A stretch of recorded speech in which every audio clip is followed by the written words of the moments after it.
संसद की लोक लेखा समिति पीएसी ने जांच के लिए 161 विषयों में सेबी जैसी नियामक संस्थाओं को प्रदर्शन की समीक्षा को भी चुना है।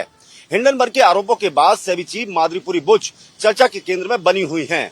इन पर एक के बाद एक आरोप लग रहे हैं, लेकिन सेबी ने सभी को निराधार बताया है। इन आरोपों के चलते सेबी चीफ को समन भेज सकती है लोक लेखा समिति। कैमरामैन रमेश राय के साथ मृगांक प्रभाकर, भारत एक्सप्रेस। झारखंड में विधानसभा चुनाव को लेकर बीजेपी की लगातार चल रही तैयारियों के बीच अब कांग्रेस भी कमर कसती हुई नजर आ रही है। जिस तरह से बीजेपी ने प्रत्याशियों के चयन के मामले में ये बात सामने रखी है कि कई प्रत्याशियों की घोषणा जो है वो चुनाव से काफ़ी पहले कर दी जाएगी, उसी तर्ज पर कांग्रेस ने भी अपने प्रत्याशियों के चयन का कार्यक्रम जो है वो शुरू कर दिया है। तमाम जिलाध्यक्षों को जो निर्देश दिए गए थे, उन निर्देशों के बाद तमाम जिलाध्यक्षों ने अपने अपने इलाकों से चुनाव लड़ने के 5 से 6 इच्छुक उम्मीदवारों की सूची बनाकर वो सूची उपलब्ध करा दी है। अब बहुत जल्द उम्मीद ये की जानी चाहिए कि जिन प्रत्याशियों ने चुनाव लड़ने की इच्छा जताई है और जिलाध्यक्षों के मार्फत प्रदेश नेतृत्व को अपना नाम दिया है, उन लोगों के ऊपर जो है केंद्रीय नेतृत्व विचार करेगा और जल्द से जल्द इस मामले में कोई न कोई निर्णय लिया जाएगा। कांग्रेस भी चाहती है कि बीजेपी की ही तरह चुनाव से काफ़ी पहले कम से कम 20 से 25 प्रत्याशियों की सूची जो है वो जारी कर दी जाए या घोषणा कर दी जाए कि फला लोग जो है वो चुनाव लड़ेंगे। इसका लाभ जो होगा यही होगा कि जहां एक तरफ प्रत्याशियों को तैयारी का मौका मिलेगा, वहीं दूसरी तरफ एक मैसेज भी जाएगा कि कांग्रेस पूरी तरह से वैसे ही तैयार है जैसे बीजेपी तैयार है। अब देखना है कांग्रेस की ये तैयारी और बीजेपी की तैयारी चुनाव में जनता को कितना अपनी ओर खींच पाती है। भारत एक्सप्रेस के लिए कैमरामैन धर्मेंद्र के साथ मधुकर आनंद, रांची। उज्जैन में हुई रेप की घटना और महिला अत्याचारों को लेकर कांग्रेस राज्य सरकार और भारतीय जनता पार्टी पर हमलावर है। पीसीसी चीफ जीतू पटवारी ने प्रदेश में जंगल राज होने का आरोप लगाया है। वहीं कमलनाथ भी भारतीय जनता पार्टी की सरकार पर हमलावर हैं। कमलनाथ ने कहा है कि प्रदेश में महिलाओं के मामले में लगातार मामले सामने आ रहे हैं, कानून व्यवस्था पूरी तरह ठप है, जनता सब देख रही है। लूट और रेप की वारदातें लगातार हर जिले में सामने आ रही हैं। कई चीज़ों को सामने लाया जा रहा है, मगर उसके बाद भी सरकार नहीं सुन रही है। वहीं अगर हम देखें तो भारतीय जनता पार्टी की तरफ से जो बीडी शर्मा है प्रदेश अध्यक्ष, उन्होंने पलटवार करते हुए कहा है कि ये मध्य प्रदेश को बदनाम करने की साजिश रची जा रही है और कहीं ना कहीं इस तरह के मामलों को हाईलाइट किया जा रहा है। कांग्रेस पर मुद्दों की कमी है, लिहाजा वो महिलाओं से संबंधित मामलों को लेकर आगे आ रही है और इस तरह की बात कर रही है, जबकि उनके पास मुद्दों की कमी है। और इस तरह के मामलों में मध्य प्रदेश एकमात्र ऐसा राज्य है कि यहाँ पर रेप जैसे जघन्य अपराध पर फांसी तक की सज़ा का प्रावधान किया गया है। और इस तरह की घटनाएं अगर सामने आती हैं तो सरकार तत्काल सख्त एक्शन लेती है और जितने भी मामले सामने आए हैं उनमें सरकार ने एक्शन लिया है। मध्य प्रदेश में कानून का राज है, लिहाजा आरोपी को भी पकड़ा गया है, कार्रवाई भी हुई है, मगर उसके बाद भी भारतीय जनता पार्टी पर झूठे आरोप लगा के सरकार को बदनाम किया जा रहा है। कहीं ना कहीं कांग्रेस मुद्दों से भटक रही है। कई मुद्दे उनके पास नहीं बचे हैं। विपक्ष में रहने के बाद भी कोई मुद्दा नहीं होने के बाद महिलाओं को मुद्दों को लेकर वो आगे आ रही है और ये कहीं ना कहीं गलत है। कैमरामैन मनीष के साथ भारत एक्सप्रेस के लिए भोपाल से अजय भटनागर। देश के नामी ग्रामी स्कूलों में से एक देहरादून के बेलम बॉयज स्कूल में एक 8वीं कक्षा के बच्चे के साथ रैगिंग और दुष्कर्म का मामला सामने आया है। पीड़ित बच्चा असम के गुवाहाटी का रहने वाला है, जिसके पिता ने इस मामले में 0 FIR गुवाहाटी के एक थाने में दर्ज कराई है। FIR कराने के बाद 0 FIR को देहरादून के डालनवाला थाने में ट्रांसफर किया गया है, जिस पर पुलिस ने मुकदमा दर्ज करते हुए अपनी जांच शुरू कर दी है। जिस भी बच्चे ने ऐसी हरकत करी है, जितने भी बच्चे इस चीज़ में इन्वॉल्वमेंट है, उनके ऊपर तो कठोर कानूनी कार्यवाही की जाए। साथ ही पुलिस स्कूल प्रशासन पर भी कार्रवाई की जाए कि इतने बड़े स्कूल में जहाँ इतने दूर दूर से पेरेंट्स अपने बच्चों को यहाँ हॉस्टल में छोड़ के जा रहे हैं, तो कहीं ना कहीं स्कूल प्रशासन की जिम्मेदारी बनती है, उनकी सेफ्टी की जिम्मेदारी, उनके साथ कोई गलत घटना न घटे इसकी जिम्मेदारी। तो स्कूल प्रशासन के खिलाफ हम उग्र आंदोलन करेंगे और स्कूल को बंद करवाने की कोशिश करेंगे अगर ऐसी घटना सच हुई तो। 8वीं कक्षा के बच्चे के साथ रैगिंग और दुष्कर्म का मामला सामने आने के बाद भले ही इस घटना में एफआईआर दर्ज की गई हो, लेकिन स्कूल प्रबंधन अपनी इंटरनल जांच का हवाला देते हुए इस घटना से इनकार कर रहा है। लेकिन पुलिस ने इस मामले में मुकदमा दर्ज कर लिया है और अपनी जांच शुरू कर दी है, जिसके आधार पर यह पता लग पाएगा आखिर इस घटना का सच क्या है। लेकिन ये बात जरूर है कि किसी तरह की रैगिंग सामने आने के बाद स्कूल प्रबंधन की लापरवाही भी सामने जरूर आती है। देहरादून से अभिषेक कुमार, भारत एक्सप्रेस।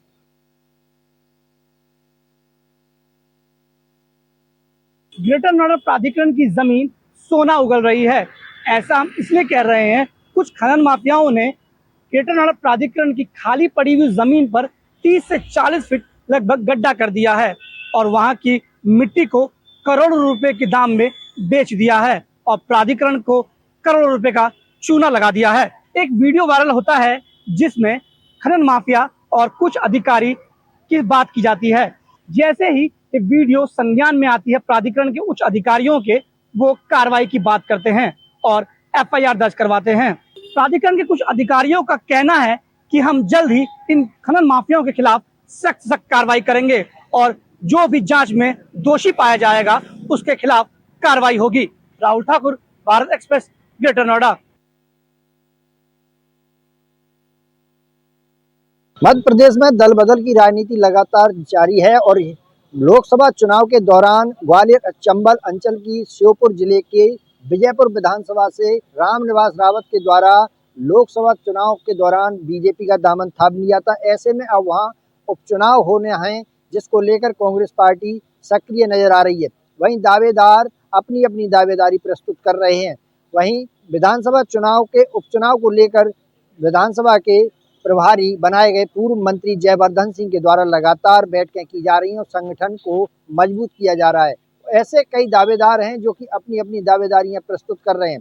वहीं सभी दावेदारों का कहना है संगठन जिस तरह से अपनी आदेश देगा उसी तरह से काम करेंगे, यानी कि संगठन अगर प्रत्याशी बनाता है तो ही चुनाव लड़ा जाएगा, अन्यथा जिसे भी पार्टी संगठन प्रत्याशी बनाएगी उसके साथ कार्य करेंगे। अब देखना होगा आने वाले समय में इस उपचुनाव में कांग्रेस पार्टी अपना जीत का पताका फहरा पाती है या फिर क्या कुछ रहने वाला है। ऐसे में ये भविष्य के गर्त में है। मनोज चौबे, भारत एक्सप्रेस, ग्वालियर।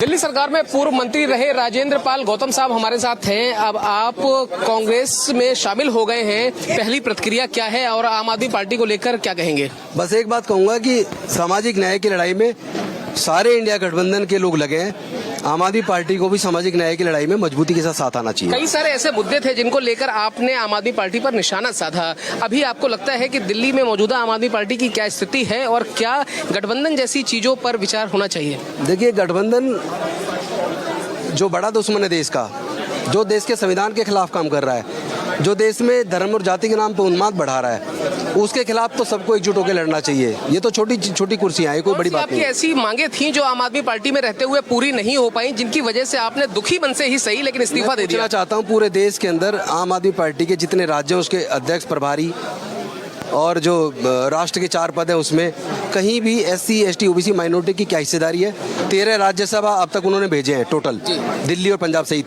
13 में जिन लोगों के वोट से सरकार बनी है SC ST OBC माइनॉरिटीज, उनमें से क्या एक भी इस लायक नहीं मिला कि उसको राज्यसभा प्रतिनिधित्व तो नहीं मिला? यही वजह प्रतिनिधित्व, मेन लड़ाई प्रतिनिधित्व की है। बस देने के लिए बहुत शुक्रिया। तो साफ तौर पर आप राजेंद्र पाल गौतम को सुन रहे हैं। आज उन्होंने कांग्रेस की सदस्यता ले ली और कह रहे हैं कि आम आदमी पार्टी में रहते हुए उतना हक नहीं मिला, उनके उतनी बातें, उतनी वाजिब मांगे पूरी नहीं हुई जो आम आदमी पार्टी में हो सकती थी। यही वजह है कि उन्होंने दुखी मन से इस्तीफा दे दिया। फिलहाल अब कांग्रेस में हैं और आने वाले समय में दिल्ली में कांग्रेस को मजबूती देंगे। दिल्ली से कैमरा पर्सन हुकुम सिंह के साथ मैं मोहित शुक्ला, भारत एक्सप्रेस।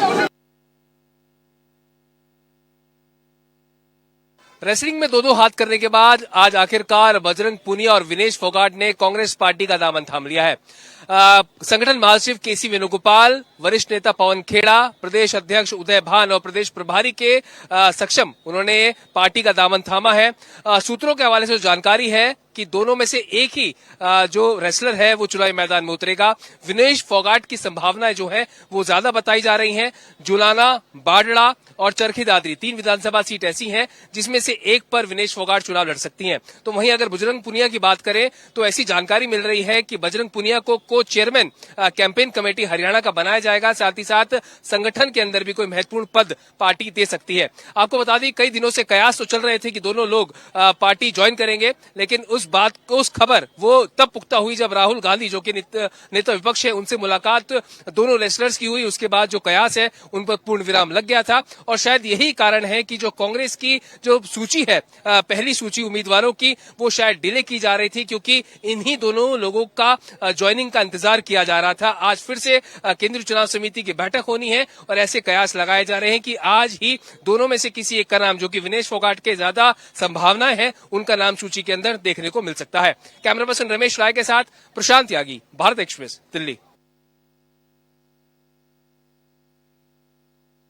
बिहार के मुख्यमंत्री नीतीश कुमार ने एक बार फिर जेपी नड्डा के समक्ष साफ साफ कहा कि हम एनडीए में थे और एनडीए में रहेंगे।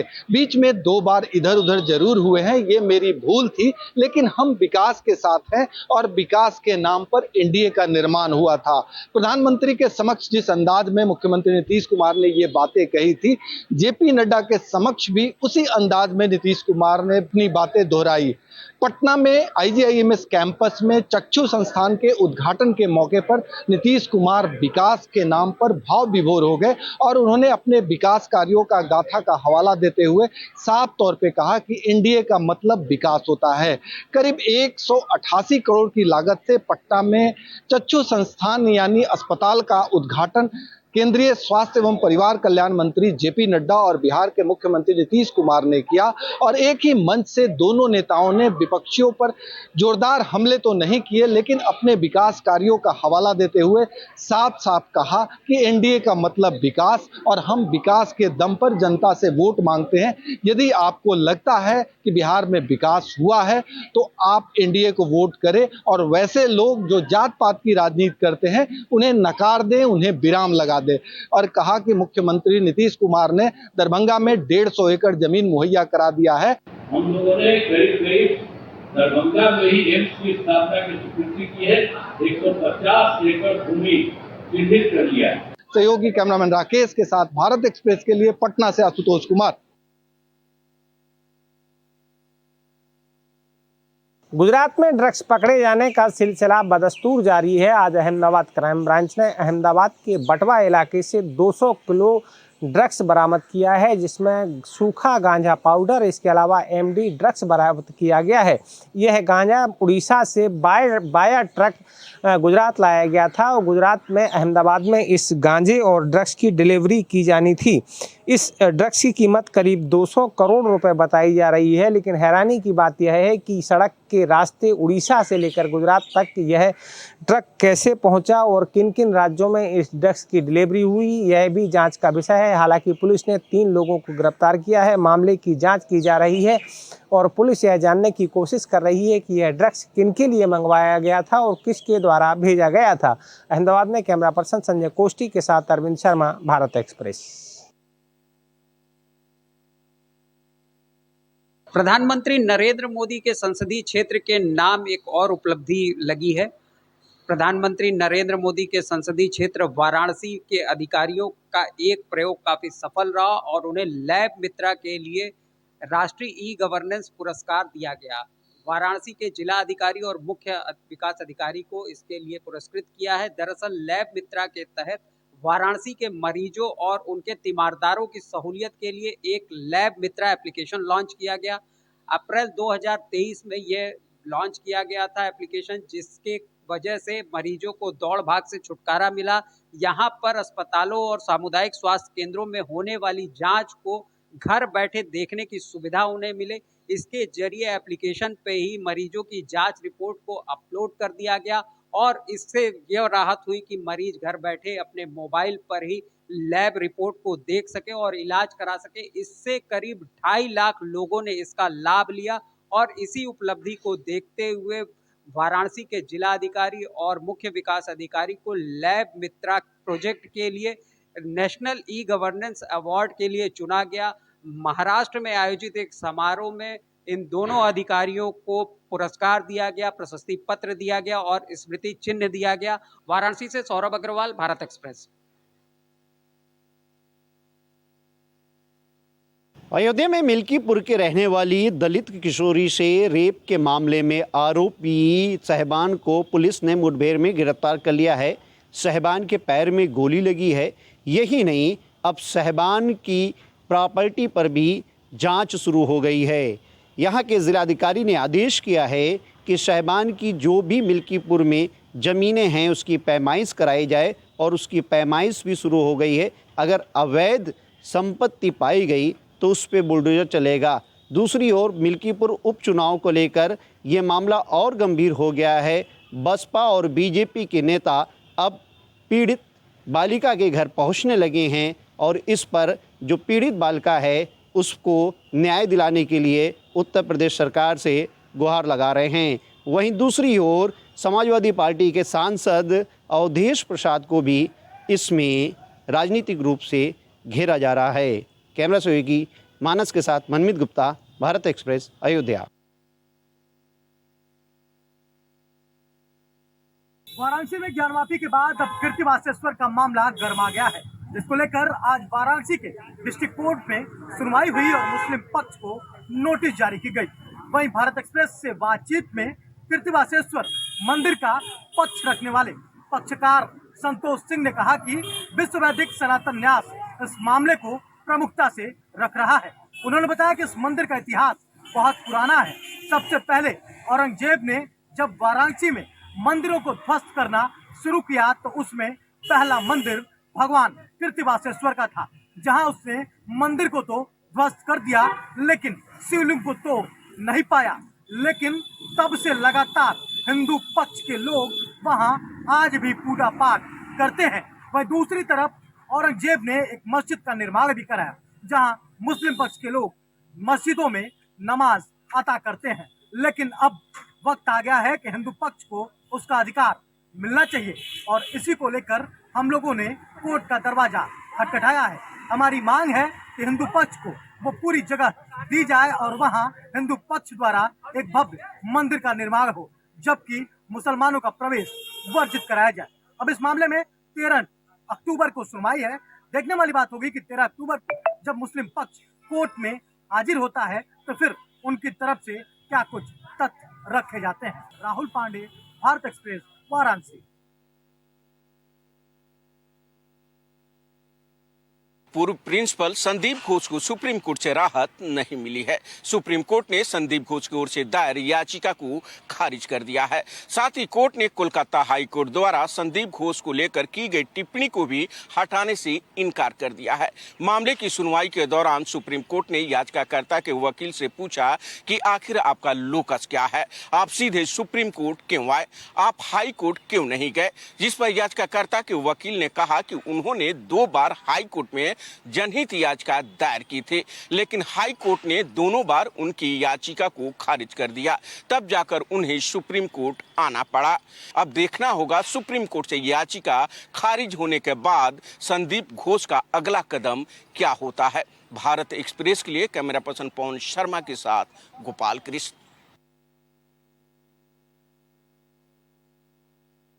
प्रधानमंत्री आवास योजना के तहत अब गरीबों का घर लेने का सपना एक बार फिर से साकार हो सकता है। दरअसल प्रयागराज में वक्फ बोर्ड की जो ज़मीन थी उसका कुर्क कर दिया गया है और उसके बाद अब प्रयागराज विकास प्राधिकरण वहां पर सर्वे करा रहा है कि कितने एकड़ की ज़मीन है, कितने मल्टी स्टोरीज बिल्डिंग वहां पर बन सकती हैं, साथ ही साथ कितने फ्लैट्स तैयार किए जा सकते हैं। अभी जो तस्वीर आप देख रहे हैं ये प्रयागराज के लूकरगंज स्थित फ्लैट्स की है। पिछले साल यहाँ पर मुख्यमंत्री योगी आदित्यनाथ साथ आए थे और दिव्यांगों को, विधवाओं को और गरीबों को यानी आश्रितों को फ्लैट आवंटित किया था। इसी तर्ज पर एक बार फिर से वक्फ बोर्ड की ज़मीन जो है उस पर जो है पीडीए एक बार फिर से फ्लैट्स बनाएगा और उसके बाद जो सरकारी गाइडलाइन है, जो पात्र हैं उनको एक बार फिर से फ्लैट्स वितरित किया जाएगा। यानी कि यूपी में माफियाओं की ज़मीन को मुक्त कराने का काम लगातार किया जा रहा है और योगी आदित्यनाथ ने जो वादा किया था उत्तर प्रदेश की जनता से कि माफियाओं को मिट्टी में मिलाया जाएगा और गरीबों को उनका हक दिया जाएगा, उसकी ताज़ा तस्वीर एक बार फिर से सामने आ रही है। अब ये देखना होगा कि आखिर पीडीए कितनी जल्द से जल्द अपना सर्वे पूरा कराएगा और गरीबों को आशियाना कब तक मिल पाएगा। वीडियो जर्नलिस्ट भीम सिंह यादव के साथ अभिषेक पांडे, भारत एक्सप्रेस, प्रयागराज। महाराष्ट्र का सबसे बड़ा त्योहार गणेश उत्सव की कल से शुरुआत होने वाली है। गणेश उत्सव के दौरान 7 से 17 सितंबर तक हर जगह भक्तों की अच्छी खासी भीड़ देखी जाएगी, जिसको लेकर मुंबई पुलिस की तरफ से भी कड़े इंतजाम किए जा रहे हैं। मुंबई ट्रैफिक पुलिस की तरफ से सुरक्षा के लिए कड़े नियम भी बनाए गए हैं और कुछ दिशा निर्देश भी जारी किए गए हैं। मुंबई ट्रैफिक पुलिस ने एक व्यापक यातायात प्रबंधन योजना लागू की है। पुलिस ने 10 दिवसीय उत्सव के दौरान भीड़ और यातायात को नियंत्रित करने के लिए शहर भर में 5000 से अधिक पुलिसकर्मियों को तैनात किया है। गिरगांव, लालबाग, अंधेरी, पवैया और घाटकोपर जैसे बड़े गणपति पंडालों के आसपास पुलिस की अतिरिक्त उपस्थिति रहेगी। इसके साथ ही साथ बीएमसी की ओर से खतरनाक घोषित किए गए 13 आरओबी ब्रिज पर गुजरने वाले गणपति पंडालों और आयोजकों के लिए खास दिशा निर्देश जारी किए गए हैं। लोकप्रिय गणेश मंडलों की ओर जाने वाले कई मार्गों पर सड़क बंद करने और मार्ग परिवर्तन सहित यातायात प्रतिबंध लागू किए गए हैं। भक्तों की सहायता के लिए पुलिस ने हेल्प डेस्क स्थापित किए हैं, जबकि इनके मार्गदर्शन के लिए कई जगहों पर यातायात संकेत भी लगाए गए हैं। जगह जगह पुलिस की तैनाती भी बढ़ाई गई है, क्योंकि हर जगह महाराष्ट्र में भक्तों की भीड़ दिखाई देगी। इसको ध्यान में रखते हुए मुंबई पुलिस और मुंबई ट्रैफिक पुलिस जो है उनकी तरफ से कड़े जो नियम हैं वो बनाया जा रहे हैं, जिससे भक्तों को दिक्कत ना हो। कैमरामैन घनश्याम के साथ में अंचल तिवारी, भारत एक्सप्रेस।